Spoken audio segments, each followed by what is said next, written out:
টেক্সিন আছামিজৰ অন্যটা ভিডিঅ'লৈ আপোনাক স্বাগতম। ইয়াৰ পূৰ্ব ভিডিঅ'টিত আমি মাইক্ৰ'ছফ্ট ৱৰ্ডত কিদৰে টেবুল ইনচাৰ্ট কৰিব পাৰি লগতে কিদৰে টেবুল ডিলিট কৰিব পাৰি তাক জানিবলৈ চেষ্টা কৰিছিলোঁ। যদিহে বৰ্তমানলৈকে ভিডিঅ'টি চোৱা নাই তেনেহ'লে ওপৰৰ আই বাটনত দিয়া লিংকত ক্লিক কৰি ভিডিঅ'টি চাব পাৰিব। আজিৰ ভিডিঅ'টিত আমি মাইক্ৰ'ছফ্ট ৱৰ্ডত টেবুল কিদৰে ফৰ্মেট কৰিব পাৰি আৰু লগতে টেবুলৰ আন কিছু আনুষংগিক কথা আলোচনা কৰিবলৈ চেষ্টা কৰিম। গতিকে আহক ভিডিঅ'টি আৰম্ভ কৰোঁ। এতিয়া প্ৰথমতে আমি এখন টেবুল ইনচাৰ্ট কৰি লওঁ। গতিকে আমি টেবুলৰ এখন যিকোনো সাইজৰ টেবুল ইয়াত ইনচাৰ্ট কৰি ল'লোঁ। এখন টেবুল ইনচাৰ্ট কৰি ল'লোঁ। এতিয়া আমি প্ৰথমতে ইয়াৰ প্ৰিলিমিনাৰী কিছুমান কথা জানি ল'বলৈ চেষ্টা কৰোঁ যে ইয়াত ডাটা কিদৰে এণ্টাৰ কৰিব পাৰি। আমি জানো যে ইয়াত কিবৰ্ডৰ পৰা ডাটা আমি টাইপ কৰাৰ লগে লগে এণ্টাৰ হ'ব। এতিয়া নেক্সট চেলটোত এণ্টাৰ কৰিবৰ কাৰণে টেব কি প্ৰেছ কৰাৰ লগে লগে আমি দেখা পাইছে কাৰ্চৰটো নেক্সট চেলত আহি গ'ল। পুনৰ টেব কি প্ৰেছ কৰাৰ লগে লগে নেক্সট চেলত আহি গ'ল। গতিকে আমি মাউচে ক্লিক নকৰাকৈ টেব কি প্ৰেছ কৰি এটা চেলৰ পৰা আনটো চেললৈ যাব পাৰিম। এতিয়া যদি ধৰি লওঁ ইয়াৰ আগৰ চেলটোলৈ আপুনি যাব লাগে তেতিয়াহ'লে শিফ্ট টেব কিটো প্ৰেছ কৰাৰ লগে লগে দেখা পাইছে আগৰ চেলটোলৈ আহিছে। পুনৰ শিফ্ট টেব প্ৰেছ কৰাৰ লগে লগে আগলৈ গৈছে। গতিকে টেব প্ৰেছ কৰিলে পিছলৈ যাব আৰু শিফ্ট টেব প্ৰেছ কৰিলে আগলৈ যাব। গতিকে এইদৰে আমি টেবুল এখনৰ ডাটা এণ্টাৰ কৰিবৰ কাৰণে টেব কি ব্যৱহাৰ কৰিব পাৰোঁ। এতিয়া আমি এই ৰ'টো যদি চিলেক্ট কৰিব লাগে তেতিয়াহ'লে আমি চিম্পলি টেবুলখনৰ ৰ'টোৰ একেবাৰে সোঁফালে অহাৰ লগে লগে মোৰ এৰ'টো চেঞ্জ হৈছে দেখা পাইছে। ইয়াত ক্লিক কৰি দিয়াৰ লগে লগে সম্পূৰ্ণ ৰ'টো চিলেক্ট হৈ যাব। আৰু আমি যদি কলম এটা চিলেক্ট কৰিব লাগে তেনেহ'লে আমি মাউচটোৰ কলমটো ওপৰলৈ নিয়াৰ লগে লগে ডাউন হেডেড এৰ' এটা হৈছে। ইয়াত ক্লিক কৰি দিয়াৰ লগে লগে কলমটো চিলেক্ট হ'ব। গতিকে এতিয়া গোটেই টেবুলখনৰ ডাটা যদি চিলেক্ট কৰিব লাগে আপুনি মাউচৰ সহায়ত এনেদৰে ড্ৰেগ কৰিও চিলেক্ট কৰিব পাৰিব। নহ'লে চিম্পলি ওপৰত যিটো ৰাইট চাইডে লেফ্ট চাইডে 4 হেডেড এৰ' আছে তাত ক্লিক কৰাৰ লগে লগে মোৰ টেবুলখনৰ ডাটাবিলাক চিলেক্ট হ'ব। এতিয়া মই ডিলিট কৰি দিওঁ। গতিকে এইদৰে আমি টেবুল এখনৰ ডাটা এণ্টাৰ কৰিব পাৰিম। তাৰপিছত এতিয়া কথা হ'ল কি আমি যদি ইচ্ছা কৰোঁ যে আমাৰ একেবাৰে ওপৰৰ যিটো হেডিং ৰ'টো যদি মোৰ দুটা কলম যদি মই এটা বনাব লাগে তেতিয়াহ'লে তাক মাৰ্জ কৰা বুলি কোৱা হয়। গতিকে মাৰ্জ কৰিবৰ কাৰণে যি দুটা চেল আপুনি একেলগ কৰিব বিচাৰিছে সেই চেল দুটা প্ৰথমে চিলেক্ট কৰি ল'ব লাগিব। যদি চাৰিওটা চেল আমি একেলগ কৰিব লাগে তেনেহ'লে মই চাৰিওটা চেল চিলেক্ট কৰিব লাগিব। চিলেক্ট কৰি ল'লোঁ। চিলেক্ট কৰাৰ পিছত লেআউট টেবত ক্লিক কৰিব লাগিব। লেআউট টেবত ইয়াত এটা অপশ্যন আছে মাৰ্জ চেলত ক্লিক কৰাৰ লগে লগে দেখা পাব যে আটাইকেইটা চেল মোৰ এটা চেল হৈ গৈছে। গতিকে এইদৰে আমি কেইবাটাও চেল কম্বাইন কৰি এটা চেল বনাব পাৰিম। তাৰ পাছতে আমি যদি এটা চেলক ভাগ কৰিব লাগে তেতিয়াহ'লে আমি স্প্লিট চেল কৰিব লাগিব। গতিকে স্প্লিট চেল কৰিবৰ কাৰণে মই যিকোনো এটা চেল মই চিলেক্ট কৰি ল'লোঁ। ধৰি ল'লোঁ এইটো চেলেই মই চিলেক্ট কৰি লৈছোঁ। ইয়াক মই ভাগ কৰিব লাগে, দুভাগ কৰিব লাগে, দুটা কলম ইয়াত বনাব লাগে। গতিকে দুটা কলম যদি বনাব লাগে তেনেহ'লে মই স্প্লিট চেলত ক্লিক কৰিম। ক্লিক কৰাৰ লগে লগে ইয়াত কৈছে যে নাম্বাৰ অফ কলম 2 আছে, নাম্বাৰ অফ ৰ' 1। গতিকে নাম্বাৰ অফ ৰ' যিহেতু মোৰ একেটাই থাকিব মাত্ৰ মই ইয়াত দুটা কলম বনাব লাগে। গতিকে কলম 2 চিলেক্ট কৰি অ'কে ক্লিক কৰিম। দেখা পাইছে দুটা কলম হৈ গৈছে। এতিয়া যদি মই এই চেলটোক ঠিক একেদৰে ভাগ কৰিব লাগে স্প্লিট চেল কৰিলোঁ। ইয়াত মই কলম একেটাই থাকিব গতিকে 1 কৰি দিম। আৰু ইয়াত যদি মোৰ দুটা ৰ' লাগে তেনেহ'লে মই নাম্বাৰ অফ ৰ'জটো মই 2 কৰি অ'কে ক্লিক কৰিম। দেখা পাইছে এই দুটা ৰ' এইটো চেলত আহি গৈছে। ঠিক সেইদৰে এইটো চেলত যদি মই দুটা ৰ' দুটা কলম কৰি দিওঁ তেনেহ'লে আপুনি দেখা পাব যে এইদৰে ভাগ হৈছে। গতিকে স্প্লিট চেল আৰু মাৰ্জ চেল আমি শিকিলোঁ। গতিকে মাৰ্জ চেল কৰি কেইবাটাও চেল আমি একেলগ কৰিব পাৰিম আৰু স্প্লিট চেল কৰি আমি এটা চেলক কেইবাটাও চেলত ভাগ কৰিব পাৰিম। এতিয়া টেবুল এখনৰ ওপৰলৈ মাউচ কাৰ্চৰটো আনিলে আমি একেবাৰে বাওঁহাতে ওপৰৰ ফালে এটা 4 হেডেড এৰ' দেখা পাওঁ। ঠিক একেদৰে সোঁফালে একেবাৰে তলত এটা সৰু স্কুৱেৰ বক্স দেখা পাওঁ। তাৰ ওপৰত আমাৰ মাউচ কাৰ্চৰটো ৰাখিলে মাউচ কাৰ্চৰটো এইদৰে ডাবল হেডেড এৰ' হৈ যায়। ইয়াত আমি ক্লিক কৰি টেবুলখন সৰু ডাঙৰ কৰিব পাৰোঁ। গতিকে মই এনেকৈ যদি টানি দিওঁ তেতিয়াহ'লে দেখা পাইছে টেবুলখন ডাঙৰ হৈ গৈছে। পুনৰ যদি মই সৰু কৰিব ইচ্ছা কৰোঁ এইদৰে আমি সৰু কৰিব পাৰিম। গতিকে টেবুল এখন ডাঙৰ সৰু কৰিবৰ কাৰণে অতি সহজে আমি এই ডাবল হেডেড এৰ'ডাল যেতিয়া ওলাব ক্লিক কৰি আমি টানি ডাঙৰ বা সৰু কৰিব পাৰিম। এতিয়া আমি টেবুলখনৰ আন কিছুমান ফৰ্মেটিং কিদৰে কৰে জানি লওঁ। তাৰ কাৰণে আমি কি কৰিব লাগিব, টেবুলখন চিলেক্ট কৰিব লাগিব। চিলেক্ট কৰি আমি ডিজাইন টেবত ক্লিক কৰিব লাগিব। ক্লিক কৰাৰ লগে লগে ইয়াত টেবুল ষ্টাইল আমি দেখিবলৈ পাইছোঁ। বিভিন্ন ধৰণৰ ডিজাইনৰ টেবুল আমি ইয়াত দেখিবলৈ পাম। আপুনি আপোনাৰ টেবুলখনৰ ডিজাইন ইয়াৰ পৰা সলনি কৰিব পাৰিব। বিভিন্ন কালাৰ আছে আৰু কালাৰটো আপুনি বেলেগ ধৰণেও সলনি কৰিব পাৰিব। মই নিশ্চয় দেখুৱাই দিম। গতিকে এতিয়া ধৰি ল'লোঁ এইটো ডিজাইনৰ মোক টেবুল লাগে। এইটো ডিজাইন মই চিলেক্ট কৰি ল'লোঁ। দেখিছে মোৰ টেবুলখন এইদৰে আহিলে। গতিকে টেবুলখন এতিয়া একেবাৰে ওপৰৰ যিটো মোৰ হেডিং ৰ'টো মোৰ বেলেগ ধৰণে আহিছে, হাইলাইট হৈ আহিছে। আৰু ঠিক সেইদৰে ফাৰ্ষ্ট যিটো ফাৰ্ষ্ট কলমটোৰ যিবিলাক মোৰ ফণ্ট আছে ফণ্টবিলাক মোৰ টেক্সটবিলাক মোৰ বোল্ড হৈ আহিছে। গতিকে এতিয়া আমি ইয়াৰ ফৰ্মেটিংটো যদি চেঞ্জ কৰিব বিচাৰোঁ তেনেহ'লে আমি পুনৰ টেবুলখন চিলেক্ট কৰিব লাগিব। এতিয়া একেবাৰে সোঁফালে টেবল ষ্টাইল অপচন আছে ইয়াত দেখা পাইছে হেডাৰ ৰটো মোৰ চেক হৈ আছে গতিকে হেডাৰ ৰটো মোৰ হাইলাইট হৈ আছে এটো যদি আনচেক কৰি দিও তেতিয়াহলে কি হাইলাইটটো নাইকিয়া হৈ যাব ঠিক হেদৰে ফাৰ্স্ট কলমটো যদি মই চেকটো নাইকিয়া কৰি দিও তেতিয়া ফাৰ্স্ট কলমৰ যিবিলাক মোৰ ফন্ট মোৰ বোল্ড হৈ আছিল বোল্ডটো মোৰ নাইকিয়া হৈ গৈছে গতিকে আপুনি যদি বোল্ড কৰি ৰাখিব বিচাৰে এটো চেক কৰিব পাৰে গতিকে এটোৰে আপুনি ফৰমেটিংটো চেঞ্জ কৰিব পাৰিব লাষ্ট কলমটো যদি আপুনি বোল্ড কৰিব বিচাৰে বোল্ড হ'ব আপুনি যদি টেবুলখনত কিবা টোটেল উলিয়াইছে হেকত টোটেলৰ যেটো ৰটো যদি আপুনি হাইলাইট কৰিব বিচাৰে তেতিয়াহলে টোটেল ৰটো আপুনি যদি সিলেক্ট কৰি দেখিছে একেবাৰে হেকৰ ৰটো মোৰ হাইলাইট হৈ আছে আখৰবিলাক বোল্ড হৈছে লাষ্ট কলমটো ইতিমধ্যে মই কলো বেন্ডেড ৰ'জ মানে মোৰ ৰ বিলাক ভাগ হৈ আছে আপোনালোকে দেখা পাইছে ৰ বিলাকৰ মাজত মোৰ যেটো বৰ্ডাৰটো আহিছে গতিকে আপুনি বেন্ডেড ৰটো যদি অতৰাই দিয়ে দেখিব যে বৰ্ডাৰ বিলাক নাইকিয়া হৈ গৈছে মই টোটেল ৰটো অতৰাই দিছো গতিকে দেখা পাইছে মাজৰ যেটো মোৰ লাইন আছিল লাইন বিলাক নাইকিয়া হৈ গল ঠিক হেতু আপুনি যদি লাইন বিলাক আনিব বিচাৰে আপুনি বেন্ডেড ৰ'জত ক্লিক কৰিলে লাইনবোৰ আহিব ঠিক একেদৰে বেন্ডেড কলম ক্লিক কৰি দিয়াৰ লগে লগে কলমৰ যিবিলাক লাইনো আহিব এতিয়া আমি ইয়াৰ পৰা আমি টেবুলখনৰ ফৰমেটটো পুনৰ আগৰ দৰে চেঞ্জ কৰি লওঁ ধৰি ললো মই এটো ডিজাইনে লৈছো এতিয়া মই হেডাৰ ৰ ক্লিক কৰিম আৰু মই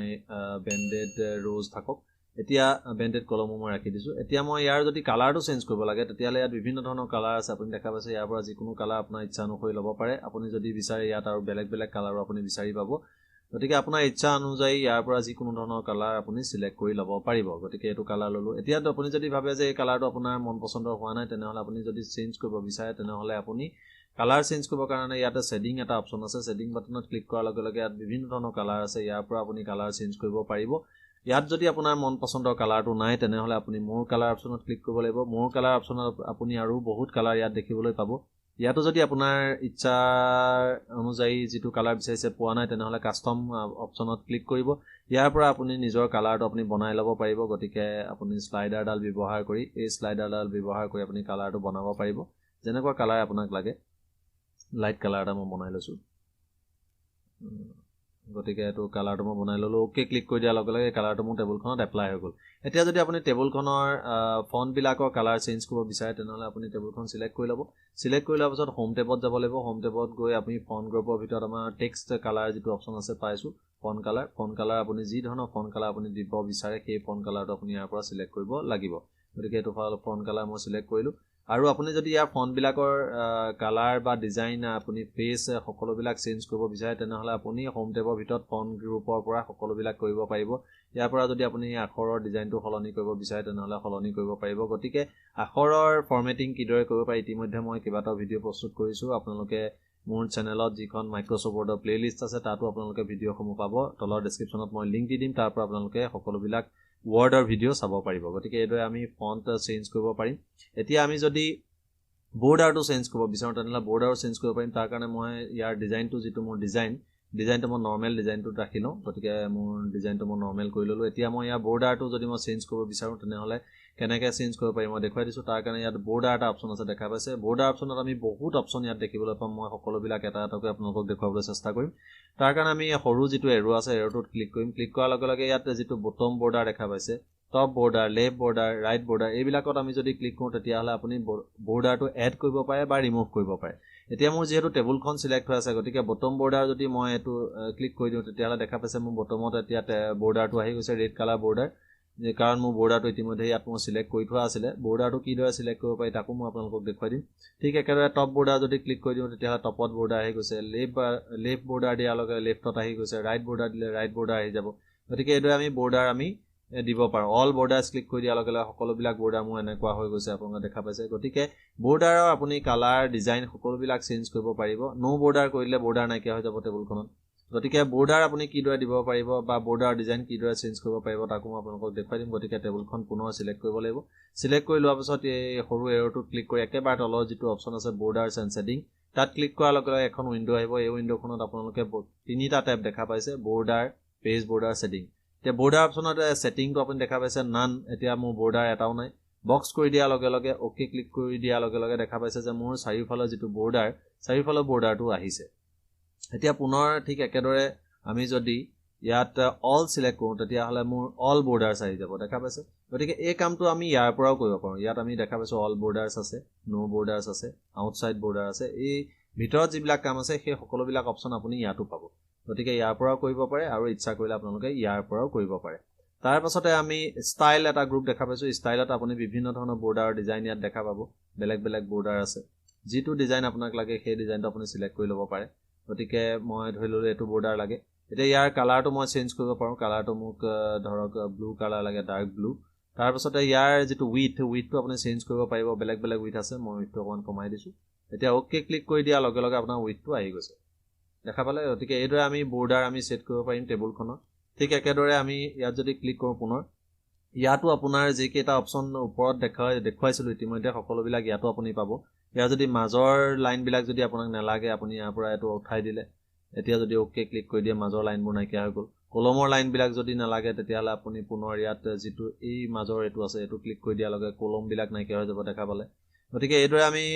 বৰ্ডাৰ বিলাক আমি এডো কৰিব পাৰো বৰ্ডাৰ বিলাক ৰিমুভো কৰিব পাৰিম এতিয়া ধৰি ললো এটা সেল যদি সিলেক্ট কৰি থওঁ এটা সেল সিলেক্ট কৰি যদি আমি এই কামটো কৰো অল বৰ্ডাৰস ক্লিক কৰি দিলো বৰ্ডাৰ আছে এতিয়া মই সেলটো যেহেতু সিলেক্ট হৈ আছে এতিয়া মই যদি নো বৰ্ডাৰ কৰি দিও এই সেলটোৰ বৰ্ডাৰ বিলাক নাইকিয়া হৈ যাব আগতে মোৰ কি হৈছিল টেবুলখন সিলেক্ট কৰিছিলো গোটেই এপ্লিকেশনটো গোটেই মোৰ সেটিংটো গোটেই টেবুলখনৰ ওপৰত এপ্লাই হৈছিল এতিয়া মই যেহেতু এটা সেল সিলেক্ট কৰি ৰাখিছো গতিকে মই যেটো সেটিং কৰিম হেতু কেৱল মাত্ৰ এই সেলটোৰ ওপৰতহে এপ্লাই হ'ব গতিকে এই পাৰ্টিকুলাৰ সেলটো যদি আপুনি কালাৰ চেঞ্জ কৰিব বিচাৰে তেনেহলে আপুনি তাকো কৰিব পাৰিব গতিকে দেখা পাইছে অকল সেই সেলটোৰহে কালাৰ চেঞ্জ হৈছে গতিকে এইদৰে আপুনি টেবুল এখনৰ ফৰমেটিং অতি সহজে কৰিব পাৰিব গতিকে আপুনি যদি টেবুল এখন ড্ৰ কৰিব বিচাৰে তেনেহলে ইয়াত ড্ৰ বৰ্ডাৰস অপচন আছে গতিকে ইয়াৰ পৰা আপুনি পেইন কালাৰ অটোমেটিক্যালি ইয়াত সিলেক্ট কৰি ল'ব পাৰিব ধৰি লওক ৰেড কালাৰ লাগে ইয়াৰ পৰা আপুনি এটা বৰ্ডাৰ সিলেক্ট কৰি ল'লে এটো বৰ্ডাৰ সিলেক্ট কৰিলো তেতিয়া হলে আপোনাৰ ইয়াৰ উইথটো আপুনি ইয়াত 3pt হৈ আছে এটো বৰ্ডাৰ আপুনি উইথটো চেঞ্জ কৰিব নোৱাৰিব আন কিছুমান বৰ্ডাৰত হয়তো আপুনি উইথটো চেঞ্জ কৰিব পাৰিব দেখা পাইছে গতিকে সকলো বৰ্ডাৰতে উইথটো চেঞ্জ কৰিব নোৱাৰিবও পাৰে গতিকে ধৰি ললো এটো ডিজাইনৰ বৰ্ডাৰ মোক লাগে পেইন কালাৰ মোৰ ৰেড হৈ আছে এতিয়া মই ড্ৰ কৰি দিয়া লগে লগে মোৰ এই বৰ্ডাৰটো আহি গৈছে পেইন কালাৰটো সৰি অটোমেটিক হৈ আছিল ৰেড কালাৰ কৰি দিছো এতিয়া যদি মই ড্ৰ কৰো তেতিয়ালে ৰেড কালাৰ আছে দেখা পাইছে গতিকে এইদৰে আমি ড্ৰ কৰিব পাৰো ইৰেজাৰ আছে গতিকে আপুনি টেবুল এখন ইয়াৰ পৰা ইৰেজো কৰিব পাৰিব এটো বৰ্ডাৰ মই মোহাই দিলো ইয়াৰ এটো বৰ্ডাৰ মোহাই দিলো গতিকে এই বৰ্ডাৰটো মোহাইলো এইদৰে আপুনি ড্ৰ বৰ্ডাৰছৰ সহায়ত আপুনি বিভিন্ন ধৰণে টেবুল আপুনি ড্ৰ কৰিব পাৰিব গতিকে আজিৰ এই ভিডিঅ'টিত মই কিছু কথা টেবুলৰ দেখুৱাবলৈ চেষ্টা কৰিলো কিদৰে আমি সেল স্প্লিটিং কৰিব পাৰো সেল মাৰ্জ কৰিব পাৰো লগতে টেবুল এখনৰ কালাৰ কিদৰে চেঞ্জ কৰিব পাৰো ফৰমেটিং কিদৰে কৰিব পাৰো মই দেখুৱাবলৈ চেষ্টা কৰিলো ইয়াৰ পিছৰ ভিডিঅ'টো মই টেবুলৰ আন কিছুমান কথা দেখুৱাবলৈ চেষ্টা কৰিম যদি এই ভিডিঅ'টি চাই ভাল পালে নিশ্চয় লাইক কৰিব কমেন্ট কৰিব লগতে চেনেলটো সাবস্ক্ৰাইব কৰি ল'ব